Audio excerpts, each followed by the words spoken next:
We are here with Cricket Baldwin, Wildfire Resiliency Fellow from South Lake Fire Rescue. How are you? I'm doing well. How are you doing? Getting ready for fire season, I do believe. Yeah, what is home hardening?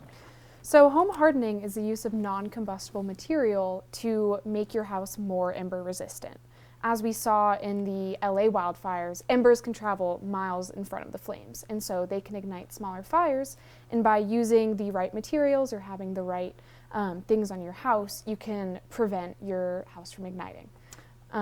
As we see, most of or 90% of Californians have already Class A fire-rated roofs, the asphalt roof, rather than the wood shake roof. That's a part of home hardening that most people don't realize they're already doing.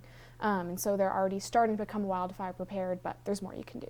Like cement siding as well, is that correct? Cement siding. The other big ones we want to stress are fences and vents. So with that first 5 feet of fencing, that we saw in the LA fires, if it's wooden, it can catch really easily farther along your fence and lead up to your house and ignite your house in a fire.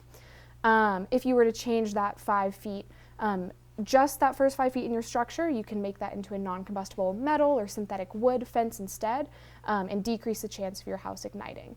The other thing, vents, that's one of the most, or the easiest and cheapest ways to harden your home.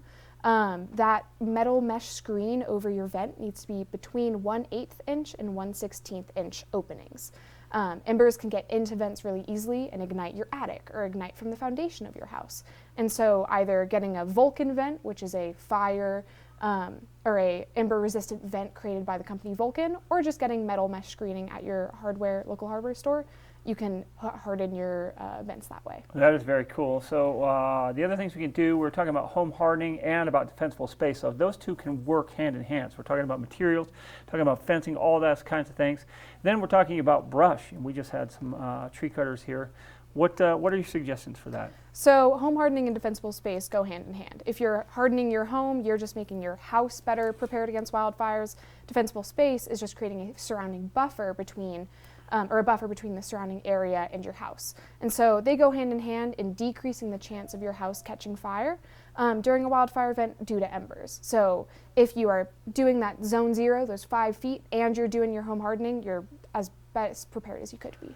Brilliant. So why don't we tell people how they can learn more about this kind of thing? They can go to TahoeLivingWithFire.com. There's a bunch of resources there, and the Insurance Institute, IBHS, has even more extensive checklist on their website. Appreciate that. That's Cricket Baldwin, Wildfire Resiliency Fellow. I appreciate you coming in. Of course. Thank you so much.